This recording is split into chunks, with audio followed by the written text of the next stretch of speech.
Kogdishula Bubakra Khor Agruni Congress Bhavana Kasha Koktomathre Banda Klajaka Aro Manjaka Dr. Ajay Kumar IPS Tiprani Barja Manjak in charge Tekasam PCC Kasko TPCC ni Samanbay Committee ni Convener Gopal Chandra Rai Akosang all India Congress के in charge Tripura प्रदेश के doctor Ajay Kumar ji, हमारे पूर्व विधायक और 8 बंधवाली के कांग्रेस प्रत्याशी श्री आशीष शाह जी, हमारे state के कार्यकारी अध्यक्ष श्री बिलाल मिया जी, हमारे स्टेट के जनरल सेक्रेटरी श्री प्रशांत सेन चौधरी जी, हमारे जनरल सेक्रेटरी प्रदेश के प्रशांत भट्टाचार्य जी, आप सबका बहुत बहुत धन्यवाद कि आज आप सब इस महत्वपूर्ण प्रेस वार्ता में आए।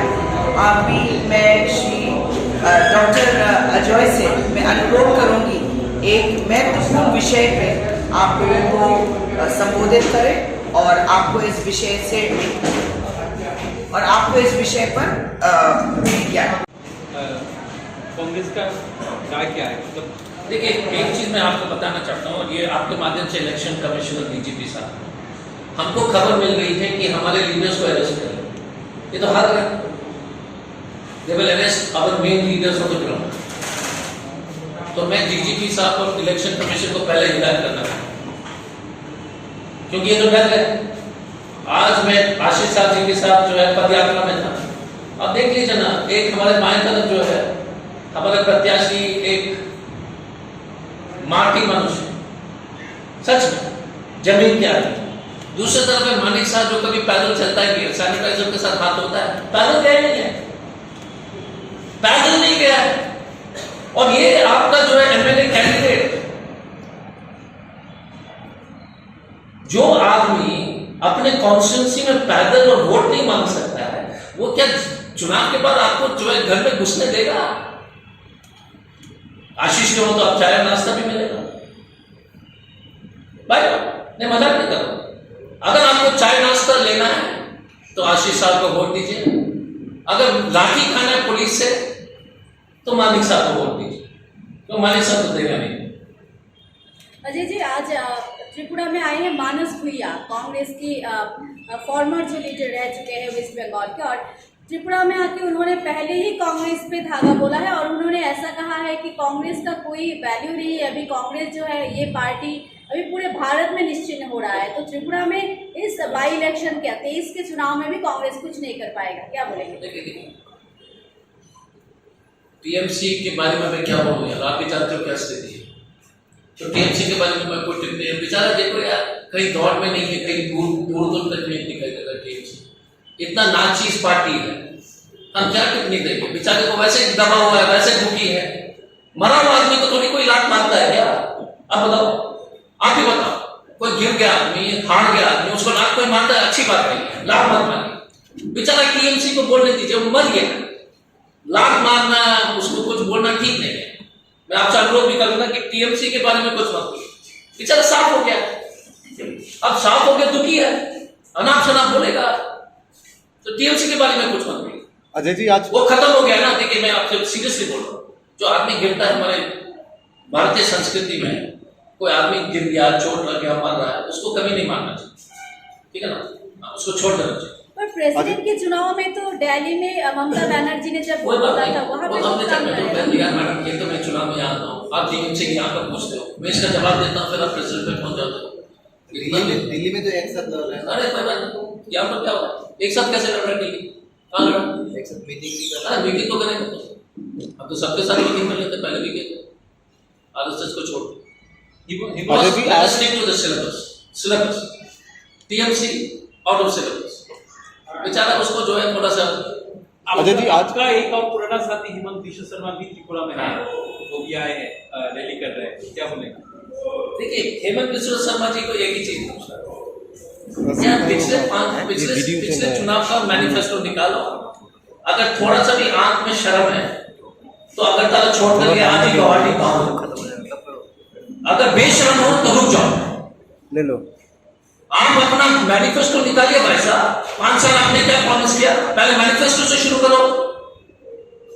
सब भूल गया यार, बीजेपी ने बच्चा जरा अफसर बनकर, अफसर के लिए नियम नहीं है, आईएएस के लिए नियम नहीं है, सांसद के लिए नियम नहीं है, सिर्फ गांव और ग्रामीण और बस्ती के गरीब बच्चे के लिए ये नियम है। तो हमारे 3 आरोप है आज। एक तो कैलाश विजयवर्गीय को सिक्योरिटी गार्ड की कुछ खोज रहा है, तो उसको लगा कि अग्निवीर योजना से सिक्योरिटी गार्ड मिल जाएगा, तो बेशर्म है कैलाश विजयवर्गीय, शेमलेस। आज ये त्रिपुरा में बोला है और कहीं नहीं बोला, यहीं पर बोला है। दूसरा, किशन रेड्डी जी को जो है ना कपड़े धोने के लिए और बाल काटने के लिए लोग को खोज रहा है, इसलिए बोल रहा है कि अग्निवीर को ट्रेनिंग देगा। ये दूसरा आरोप। तीसरा आरोप है कि ये देश के पास पेंशन देने के लिए पैसा है, देश की सुरक्षा के लिए किसी तरह की जो है त्याग करने के लिए हम इस देश ने हमेशा किया है, और कांग्रेस ने हमेशा इसको सबसे बड़ी जिम्मेदारी मानी है। तो अगरतला के जनता को समझ लेना चाहिए कि ये ढोंगी राष्ट्रवाद है, फ्रॉड। बीजेपी आरएसएस कांग्रेस के साथ था, फ्रॉड। ये क्या करते हैं, भगवा झंडा लपेट लेते हैं और भगवान के नाम पर आपको बेवकूफ बनाते हैं। इसको भगवान से भी मतलब नहीं है, सबसे बड़े फ्रॉड है बाय गॉड। भगवान भी जो है रोज रोता हुआ है इन लोगों को देख करके, इतने बड़े फ्रॉड है। अब देश के जो है बॉर्डर के साथ, देश की सुरक्षा के साथ खिलवाड़ कर रहा है। चीन जो है दूसरा आंख दिखा रहा है, और मोदी जो है कारपेंटर और कपड़े धोने वाले की खोज में निकला है अग्निवीर योजना के माध्यम से। तो आपके माध्यम से with your thing, I want to tell you that this is what Mr. Modi is doing. This is a fraud on the country, this is a fraud on the youth. It will make India unsafe. It will make youths frustrated. It will be exploitation of children of India. This is worst exploitation. It is like slavery. Any questions? Manifesto निकालो, एक एक पढ़ो, हाँ या ना बोलो, 0/0। नौकरी नहीं हुई, 7 पे कमीशन नहीं हुआ, कुछ नहीं हुआ। गलत बोल रहे क्या बॉस? तो Hemant Biswa Sharma should have a cup of coffee and apologize to the people of Tripura for coming and campaigning for a bunch of frauds. He must apologize. उनको माफी मांगना चाहिए कि हमने 5 साल बाद आपको बेवकूफ बनाया, हम फिर से आ रहे हैं आपको बेवकूफ बनाने के लिए। हेमंत बिस्वा शर्मा को बोलना चाहिए, ईमानदार आदमी अगर होगा, कि सर मैं आया हूं, पिछले 5 साल पहले हमने बेवकूफ बनाया, हम फिर से आए आपको बेवकूफ बनाने के लिए। अब बेवकूफ बनने के लिए हम पूरे प्रयास करेंगे। सर, आपने डीजीपी को वेकअप कॉल दिया था, और कुछ दिन पहले मैडम ने ही एलिगेशन लगाया था कि खुद पुलिस के द्वारा उन्होंने वो असॉल्ट हुए थे। इसके बारे में क्या बोलेंगे?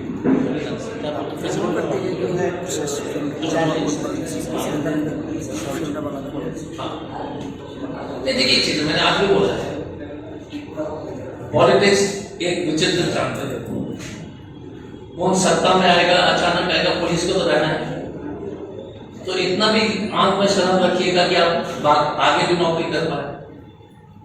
देखिए संविधान की शपथ ली और हमने भी वर्दी पहना है, हमने बहुत शक्तिशाली मुख्यमंत्री के साथ बिहार में काम किया, उसके बावजूद आप संविधान को तो नहीं ताकत। जैसे मैंने I told today also to the, हमने आज आशीष जी के साथ अपना पैदल, मैं आपको बता देता हूँ, this is very important for you. हमने पूरे रूट में झंडा लगाया और पूरा झंडा उठा दिया। आप लोग प्रेस के लोग देखिए, अन्याय को देख लीजिए। हमने पूरे रूट में झंडा लगाया, हमारा एक भी झंडा नहीं। ये पुलिस के आंख के नीचे ही होना, ये इलेक्शन कमीशन के आंख के नीचे होना। त्रिपुरा का जनता और अगरतला का जनता और आशीष और सुदीप जी को कॉन्स्टिट्यूंसी के लोग देख रहे हैं। गरीब आदमी जो है बर्दाश्त नहीं करते इस तरह का न्याय। यार आप लड़ो, वोट में हमको हराओ, कोई दिक्कत नहीं, हमारा झंडा निकालो। बीजेपी का झंडा सिर्फ बचा है, ये तो पुलिस की नजर से हो रहा है ना। इलेक्शन कमीशन जो है इसको ध्यान दीजिए। डीजीपी साहब क्या कर रहे हैं, एसपी साहब क्या कर रहे हैं?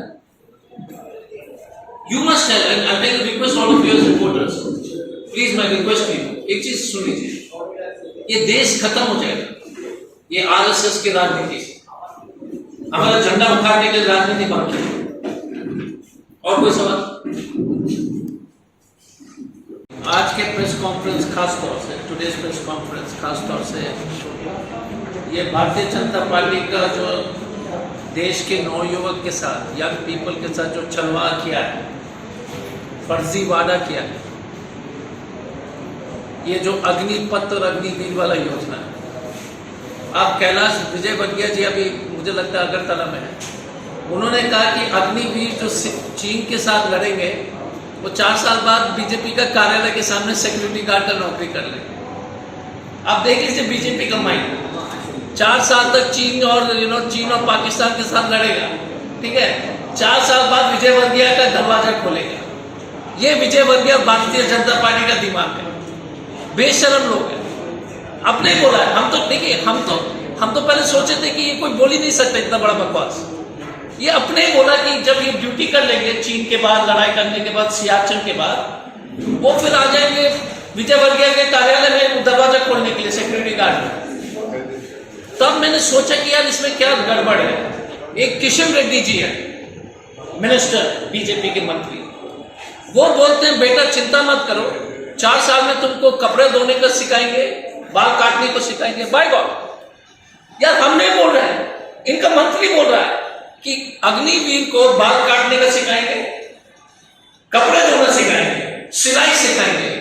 आप वेरीफाई कर लीजिए इसको।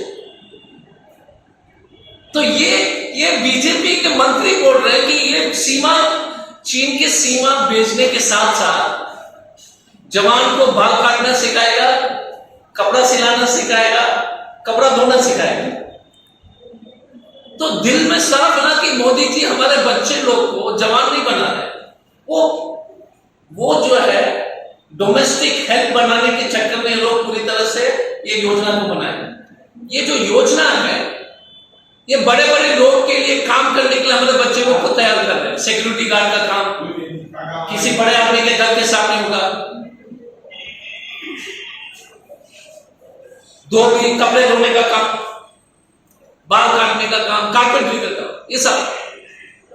तो आप सोच सकते हैं कि चीन के सामने क्या हमारी फौज जो है टिक पाएगी। दूसरी बात है कि 70 साल कांग्रेस ने कभी जो है पेंशन पर हमला नहीं किया। हम गरीब ही रहे हैं, ऐसा नहीं कि आजादी के बाद हम गरीब नहीं। जब नेहरू जी प्रधान, उसके बावजूद भी हमने हमेशा पेंशन जवानों को दिलाया। और हम कहते हैं कि भारत माता इतनी कमजोर हो गई है, ये आरएसएस बीजेपी वाले ने 8 साल में भारत माता को इतनी कमजोर कर दी कि हम पेंशन नहीं दे पाएंगे। भाई साहब, पाकिस्तान के युद्ध में हमारे महिलाओं ने, माता बहनों ने अपने ज्वेलरी बेच दिया था। आपको याद होगा कि लाल बहादुर शास्त्री ने कहा कि घर से एक मुट्ठी चावल दे करके एक कटोरी में डाल दीजिए जवान के लिए। वो त्याग ये देश कर सकता है। वैसा त्याग देश करने वाले को हम लोग पेंशन नहीं दे सकते अपने बच्चे लोग को। ये कर दिया है मोदी ने, बीजेपी ने। भारत माता को इतनी बेइज्जती करा रहा है आरएसएस और बीजेपी की भारत जो है अब पेंशन देने के लिए लायक नहीं है। अदानी अंबानी का लोन माफ करने के लिए सक्षम है, लेकिन भारत के जवान को पेंशन देने के लिए सक्षम नहीं है। हम तो बोल रहे हैं हम अपना पेट काट सकते हैं, घर बेच सकते हैं, लेकिन हम अपने जवान को पेंशन दिलाएंगे। मैं तो सांसद रह चुका हूं, मेरा पेंशन बंद कर दो, सभी सांसद और विधायक का बंद कर दो, आईएएस IPS का बंद कर लो। पहले मोदी का 4 साल कर दो। बच्चे लोग का क्यों 4 साल होगा? गलत बोल रहे क्या? पहले मोदी का 4 साल कर दो, 3 साल बाद हो गया, अभी ज्यादा हो गया 4 साल, अभी 8 साल हो गया ना अभी तो मोदी का, तो एक्स्ट्रा हो गया 4 साल। तो हमारा इतना ही कहना है, ये अग्निवीर वाला योजना सिर्फ अदानी अंबानी जैसे लोग के लिए सिक्योरिटी गार्ड, कंपनी के लिए सिक्योरिटी गार्ड सस्ते में बच्चे लोग को देना, ये बीजेपी। त्रिपुरा के बच्चे लोग जो इतने साल से मेहनत कर रहे हैं आर्मी में जाने की, दौड़ रहे, उनको बोल रहे कि तेरे को जो ना बाल काटना सिखाए। यार मोदी जी, तुमसे क्यों परमिशन लेना? बाल काटने सीखे तो हम काट लेंगे अपने से। और देश की जो सुरक्षा है, आप समझ सकते हैं कि 4 साल वाले बच्चे को आप बॉर्डर पर भेज करके उसका क्या गारंटी होगा। और इस देश में 99% 99.99 लोग जो आर्मी में जाते हैं या तो गांव के लोग हैं या बस्ती के लोग हैं और गरीब परिवार। कोई अमीर का बच्चा नहीं जाता, कोई अमीर का बच्चा नहीं जाता। आशीष शाह जी से सीखें, थोड़ा सा जो पानी वानी में जूता गंदा हो जाएगा, मोजा गंदा हो जाएगा, शर्ट पसीना आ जाएगा, तो कर लो यार कुछ, थोड़ा सा तो पसीना भाव यार, क्या गलत बोल रहे हैं? थोड़ा कम से कम 1-2 बूंद तो निकलना चाहिए ना कि चुनाव में कि यार बिना ऑर्डर एकदम साफ करके मनी साहब पार करा देगा क्या चुनाव? मैं आशीष शाह जी से रिक्वेस्ट करूंगा कि वो भी 1-2 अपने जो है बातें जो आपके सामने रखें।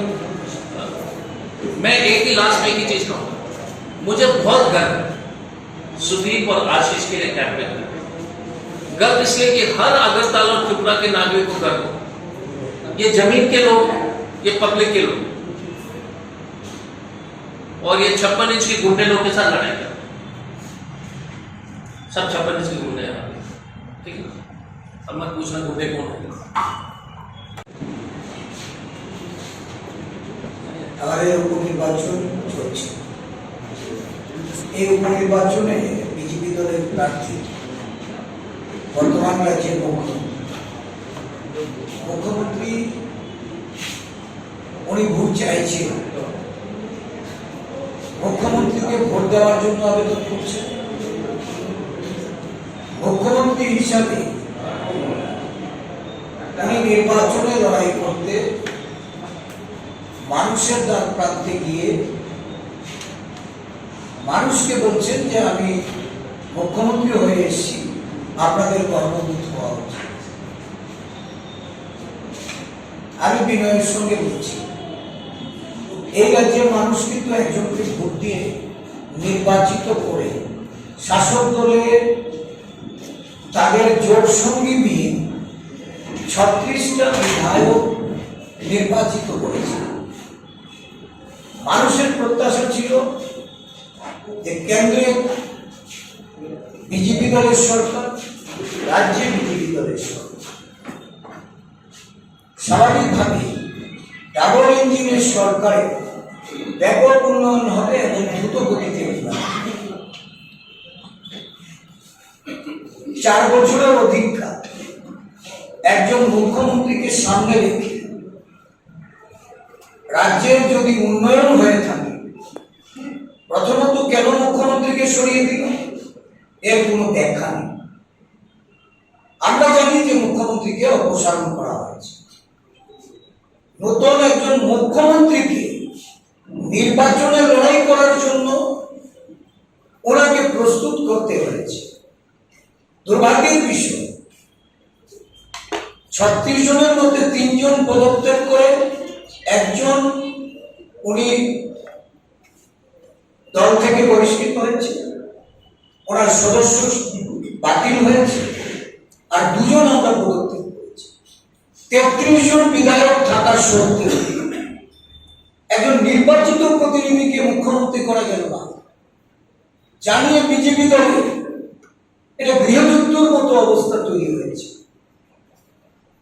যে দল তার মুখ্যমন্ত্রী 4 বছরের অধিককাল সরকারের থেকে উন্নয়ন করেছে বলে দাবি করছে, তাহলে এই মন্ত্রিসভার মন্ত্রীরা তারা উন্নয়নের কাজে ছিল, তাদের দ্বারা উন্নয়ন সংগঠিত হয়েছে, রাজ্যের মানুষ উপকৃত হয়েছে। একটা ফেস খুঁজে পাইনি একজন বিধায়কের মধ্যে যাকে মুখ্যমন্ত্রী বানানো যায়। বাইরে থেকে একজন মুখ্যমন্ত্রীকে চেয়ারে বসিয়ে এখন একটা অকাল নির্বাচনে যেতে হয়েছে। আমরা শাসক দলের থেকে যখন শাসক দলের বিপর্যয়, শাসক দলের জনবিরোধী নীতি, শাসক দলের জনবিরোধী কাজের প্রতিবাদ করে সরে এসেছি, তারা কিন্তু উপনির্বাচন করানোর জন্য প্রস্তুত ছিল। যখন মুখ্যমন্ত্রীকে অপসারণ করলো তখন উপনির্বাচন অভিসম্ভাবী হল। আজকে এই দলের ব্যর্থতা তো ওরাই প্রমাণ করে দিচ্ছে। প্রথমত মুখ্যমন্ত্রী করার জন্য একজন যোগ্য নাই, যেখানে 10 জনের ক্যাবিনেট মুখ্যমন্ত্রীকে সরিয়ে 9 জনের মধ্যে কাউকে পাওয়া গেল না যিনি উন্নয়নের কাজে সামিল হয়েছিলেন, বা একজন শাসক দলের বিধায়ককে তৈরি করা গেল না যিনি বিজেপি দলের মুখ্যমন্ত্রীর চেয়ারটাকে অলঙ্কৃত করতে পারেন। বাইরে থেকে একটা মুখ নিয়ে এসছে। কেন নিয়ে এসছে? কারণ সবাই যদি এই কলঙ্কের দায়ভার, উন্নয়ন বিমুখতার দায়ভারে অভিযুক্ত হয়ে থাকেন, তাহলে তাদের মধ্য থেকে কাউকে মুখ্যমন্ত্রীর চেয়ারে বসানো যাবে না। তাহলে মুখ্যমন্ত্রীর চেয়ারে বসাতে হবে বাইরে থেকে কাউকে, এমন একজনকে বসিয়ে এখন নির্বাচনের কঠিন লড়াই, যখন জনস্বার্থ বিরোধী কাজের জন্য জনবিমুখ এই শাসক দল, এবার মুখ্যমন্ত্রী তার প্রার্থী গিয়ে বলছেন মুখ্যমন্ত্রীকে ভোট দিন। আপনারা কি মুখ্যমন্ত্রীকে ভোট দিতে চান না? আপনারা মুখ্যমন্ত্রীকে নিয়ে গর্ববোধ করেন, কারণ আমি মুখ্যমন্ত্রী হিসাবে আপনার বাড়িতে এসেছি। অজয়জি সঠিকভাবে বলেছেন, যারা সমাজসেবার সঙ্গে যুক্ত তাদের ব্যক্তি পরিচয় একজন সমাজসেবক, ভোট চাওয়ার জন্য মুখ্যমন্ত্রীর পরিচয়টাকে কখনো সামনে নিয়ে আসার প্রয়োজন হয় না। আজকে বিজেপি দল উন্নয়ন বিমুখতার কারণে এমন জায়গায় চলে গেছে যে মুখ্যমন্ত্রী ফেস দিয়েও আর এই ৮ বর্দোয়ালি থেকে নির্বাচনে জয়লাভ করা তাদের পক্ষে সম্ভব নয়, এটা তারা বুঝে গেছে। যার জন্য লড়াইয়ে আজকে তাদেরকে ওই মুখ্যমন্ত্রীর তকমাটাকে ব্যবহার করতে হচ্ছে। আপনারা জানতে চেয়েছেন যে হিমন্ত বাবু রাজ্যে এসে, হিমন্ত বাবুরাই তো এই রাজ্যের মানুষকে একটা সময় উৎসাহিত করেছিল। হিমন্ত বাবুরাই তো বলেছিল যে ১০,৩২৩ নিয়ে ওনারা আইন সংশোধন করে তাদের জন্য ব্যবস্থা করবেন, এবং প্রতিশ্রুতি রেখেছিল যদি এটা সরকার কার্যকর না করে, উনি হিন্দি বলেছিলেন ঘুমা ঘুমা কে চালানা। আজকে ঘুমা ঘুমা কে সবাই চালাচ্ছে। দুজন ব্যক্তিকে আমরা পেয়েছিলাম, একজন ব্যক্তি সুনীল দেওধরজি, উনি বলেছিলেন মিস কলে চাকরি। মিস কল বাবা আজকে শুধু আমাদের রাজ্যই নয়, সারা দেশে উনি প্রসিদ্ধ হয়ে গেছেন, ওনাকে এই রাজ্যের মানুষ খুঁজে করছে। আরেকজন ঘুমা ঘুমাকে চালানা, আমার কাছে সেই রেকর্ডিংটা হয়ে গেছে। আমি চাইলে এটা শুনিয়ে দিতে পারি যে এই রাজ্যে বেকারদের, সর্বশিক্ষার বেকারদের, কম্পিউটার ফ্যাকাল্টি বেকারদের, অনিয়মিত কর্মচারীদের নিয়ে এই সরকারে আসার আগে বিজেপি দল কি প্রতিশ্রুতি রেখেছিল, বর্তমানে তার কি প্রতিশ্রুতি বাস্তবায়িত করেছে। একটা মিথ্যাচার, জুমলাবাজ শাসক দল আজকে জনগণের ঘাড়ে চেপে বসেছে। এই জনগণ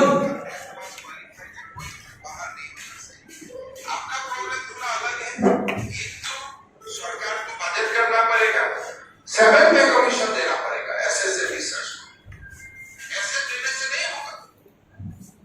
पंखा तो देना ही पड़ेगा, लेकिन लॉलीपॉप देने से नहीं। 7 पे कमीशन देना पड़ेगा। और असम दिया है, महाराष्ट्र दिया है, हरियाणा दिया है, गुजरात दिया है, तो सारा बीजेपी सरकार दिया है, तो त्रिपुरा का बीजेपी सरकार भी सबको दिया है। महाराष्ट्र में बीजेपी का सरकार আমি জানি না যে মুখ্যমন্ত্রী উনি রাজ্যে প্রচারে এসছে কি বলবেন, এই সরকারের উন্নয়ন নিয়ে কথা বলবেন। আর এই সরকারের উন্নয়নের মাপকাঠি তো ৩৩ জন এমএলএর বাইরে থেকে একজনকে মুখ্যমন্ত্রী করে এই ৩৩ জনের মধ্যে একটা বিদ্রোহের রূপ নিয়েছে। চেয়ার ভাঙাভাঙি হচ্ছে, পরিষদীয় দলের মিটিং থেকে পরিষদীয় দলের মিটিং না করেই মুখ্যমন্ত্রী ঘোষণা হচ্ছে। বিধায়করা প্রকাশ্যে সাংবাদিকদের বলছে যে আরেকটা জুমলাবাজি হয়েছে, দিল্লি থেকে এসে ত্রিপুরা রাজ্যে দলনেতা ডিক্লেয়ার করছে, মুখ্যমন্ত্রী বানাচ্ছে, বিধায়কদের অবজ্ঞা করে। এই দল মানুষের কাছে ভোট চাইতে যাইবে? এই মুখ্যমন্ত্রী অবাক করার মতো ঘটনা, একজন প্যারাশুট মুখ্যমন্ত্রী ছিলেন, আরেকজন হঠাৎ মুখ্যমন্ত্রী। 7 দিন আগেও তিনি ভাবতে পারেননি, উনি নিজেই বলেছেন যে আমার তো সবটাই আশীর্বাদ, আমি দলের সভাপতি হয়েছি আশীর্বাদ ধন্য হয়ে, আমি তো রাজ্যসভার সাংসদ হয়েছি আশীর্বাদ ধন্য হয়ে, আর মুখ্যমন্ত্রী তো খোদ নরেন্দ্র মোদীজির আশীর্বাদে হয়েছে। স্বাভাবিকভাবে এই রাজ্যের মানুষ কি চায়? এই রাজ্যের মানুষ চায় একজন অভিজ্ঞ, রাজনৈতিকভাবে যার পরিপক্কতা থাকবে, যিনি প্রশাসন সম্পর্কে ন্যূনতম ধারণা রাখবেন। কারণ বিগত দিনে মানুষের যে অভিজ্ঞতা, এই অভিজ্ঞতায় মানুষ ক্ষতিগ্রস্ত হয়েছে। রাজ্যের উন্নয়ন বিকাশ থমকে আছে। সারা রাজ্যব্যাপী সার্বিক পরিকাঠামোগত যে উন্নয়নের কথা মানুষ ভেবেছিলেন, এর থেকে সরকার অনেক দূরে মানুষকে নিয়ে গেছে। আজকে মানুষ চাইছে পরীক্ষা, মানুষ চাইছে এর একটা শেষ বিহিত করা, এবং তার প্রথম সোপান শুরু হচ্ছে 23শে জুন। ভয় পেয়ে গেছে। আজকে যাদেরকে নিয়ে এরা নির্বাচনী প্রচারে যাচ্ছে, এরা এই রাজ্যের মানুষকে আশ্বস্ত করবে, থাকবে। এরা রাজ্যের মানুষকে যে বিভ্রান্ত করেছে তার উদাহরণ আজকে দিকে দিকে উঠে আসছে। আমি মনে করি যে এই রাজ্যে এই ধরনের বহিরাগতদের তাদের কোনো স্থান নেই। রাজ্যের মানুষ চায় রাজ্যের অভ্যন্তরে যারা এই রাজ্যটাকে উন্নয়নের পথে নিয়ে যান। কারণ এই রাজ্যের মানুষ দেখেছে এক সময় জোট সরকার ছিল, এখানে চতুর্থ পে কমিশন দিয়ে কর্মচারীদের সমস্ত বেনিফিট দেওয়া হয়েছে। কর্মচারীরা আজও এই কংগ্রেস সরকার কর্মচারীদের যে সুযোগ সুবিধা প্রদান করেছিল এটাকে তারা ভুলে যায়নি। এখনো 37,000-এর উপর চাকরি এই রাজ্যের বিভিন্ন দপ্তরে অনেক যুবক যুবতীরা সেটা নিয়ে তারা গর্ব করে। যারা মানুষকে ঠকিয়েছে, যারা মানুষের বিরুদ্ধে মানুষকে লড়িয়ে দিয়েছে, গণতন্ত্রকে অবরোধ করেছে, গণতান্ত্রিক ধ্যান ধারণা ভেঙে চুরমার করে দিয়ে সংবিধান, অনিয়ম বেনিয়ম সমস্ত কিছুকে এই রাজ্যের মানুষকে উপহার দিয়েছে, তাদের বিরুদ্ধে মানুষ প্রস্তুত হয়েছে। আমি জানি মুখ্যমন্ত্রী দিয়েও শেষ রক্ষা হবে না, মুখ্যমন্ত্রী দিয়েও কিন্তু মানুষের মন ভোলানো যাবে না। জায়গায় জায়গায় যাচ্ছি, অদরটি বলছেন যে কাজের লোক প্রয়োজন, কাজের মানুষের প্রয়োজন। সেই অর্থে এবারের নির্বাচন অত্যন্ত গুরুত্বপূর্ণ। আপনাদের মাধ্যমে রাজ্যের জনগণের কাছে এই বার্তা দিতে চাইছি, আগামী 23শে জুন ভেবে চিন্তে ভোট দেবেন, নির্ভয়ে ভোট দেবেন, সাহসিকতার সঙ্গে ঘর থেকে বেরিয়ে আসুন। গণতন্ত্র পুনরুদ্ধারের যে লড়াই, এই লড়াইয়ে কংগ্রেস দল অবতীর্ণ হয়েছে। কংগ্রেস আপনাদের স্বার্থ সুরক্ষিত করবে, গণতন্ত্রকে সুরক্ষিত করবে, আপনাদের মূল্যবান ভোটদানে আপনাদের পাশে থাকবে। আমি একজন প্রার্থী হিসাবে আপনাদের সাথে আছি। ধন্যবাদ।